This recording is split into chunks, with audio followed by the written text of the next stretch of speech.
First, I want to say a word of welcome to everyone who's visiting today. I know we have people from out of town spending time with family here. We have some people maybe from town who are just checking us out, so it's great that you're here. I would say Risen Christ parishioners are pretty proud of our parish. We're proud of our community, so we're glad that you've chosen to spend Christmas with us. This year, as I was setting up this nativity scene in my own house, my own little nativity scene, I found myself struck by one question. Why was he there? Like, why was Jesus there in Bethlehem being born that day? He could have done whatever he wanted, right? We believe Jesus is God. If we don't believe Jesus is God, then we're wasting our time right now. We believe Jesus is God who's become man, and he's in a stable in Bethlehem 2,000 years ago. Why? He must be up to something, right? We know that if ever we see somebody out of place, they must be up to something.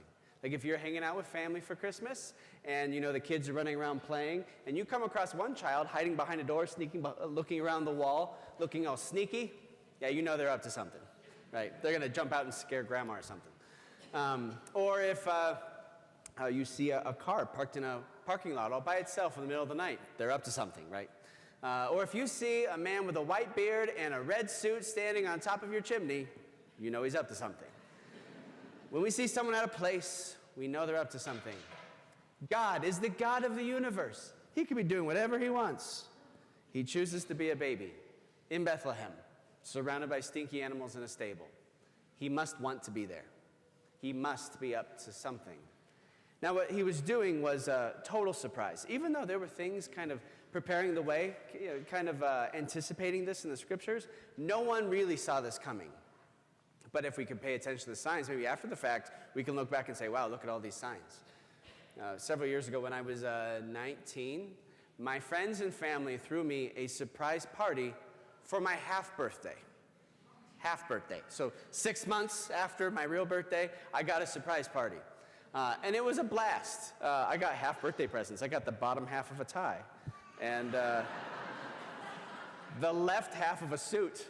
So it was a fun celebration, but it's funny because afterwards I realized, had I been paying attention to the signs, I would have noticed that something was up, right? Like my mom calling me and saying she needed me to stop at the house to get something. Like that was a little out of character. There was no reason for me to do that, but I did it, and that's where the surprise happened. Or maybe if I'd been paying attention as I was coming home, I would have noticed my friends' cars parked further down the street, right? Had I been paying attention to the signs, I would have known what was happening. There were so many signs leading up to the birth of Jesus in Bethlehem, and practically nobody noticed them coming. We have prophecies in the Old Testament about the king being born in Bethlehem, about kings bringing gold and frankincense. We hear about a star. We hear about a virgin giving birth to a child. Like there's all these things kind of preparing the way, and yet it was still a surprise that God becomes man and is born in a stable. Why did he do it? Why did God choose to do it this way? I think sometimes people have a bad habit of kind of reducing Jesus' ministry as if Jesus was just a good moral teacher. Like that's all Jesus came to do. He came to tell us how to be good, how to be nice, how to love people, how to care about those who are in need, forgive our enemies, that sort of thing. But God didn't need to become man to do that. He could have done all of that from where he was, right? The way he'd been doing it for thousands of years at that point. He's spoken through the prophets. He'd already given commandments. He could have chosen to continue teaching us that way. God didn't need to become a man to do it. And maybe without diving into all of the theology of it, Christianity would summarize it like this. God became man so that he could die on a cross to save us from sin and death. Because we have a big problem, sin and death. And we can't resolve that problem by ourselves. We have this problem of sin, which is that disobedience that causes a break in our relationship with God.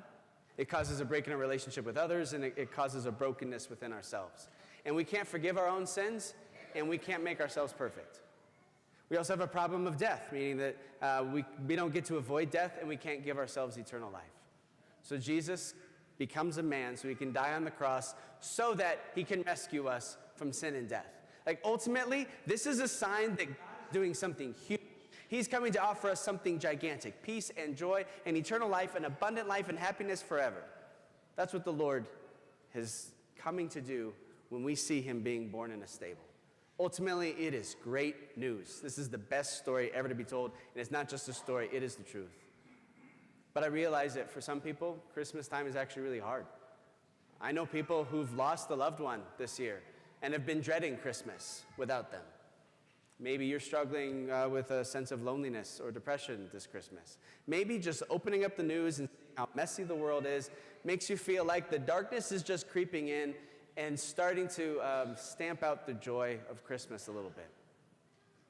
But I would say it's the other way around. Christmas comes to stamp out the darkness of the world.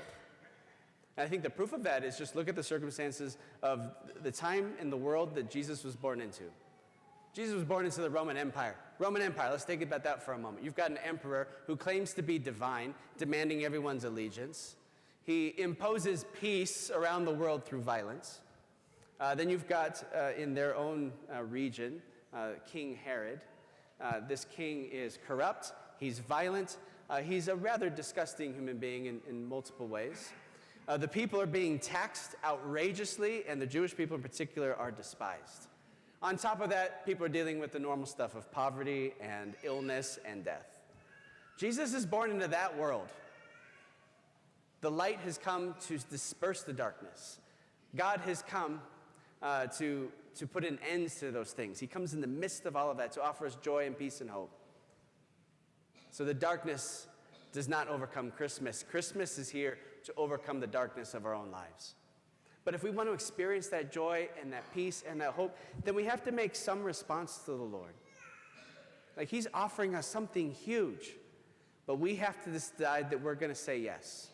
We have to decide that we're going to say yes to a relationship with him. We have to decide that we're going to say yes to following in the way of life that he's calling us to live.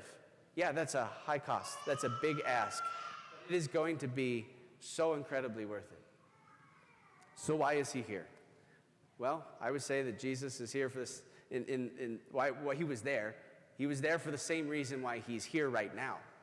Because he wants to change our lives. Because he wants to offer us abundant life and happiness with him forever. Say yes to God this Christmas and be surprised by what he wants to do with your life.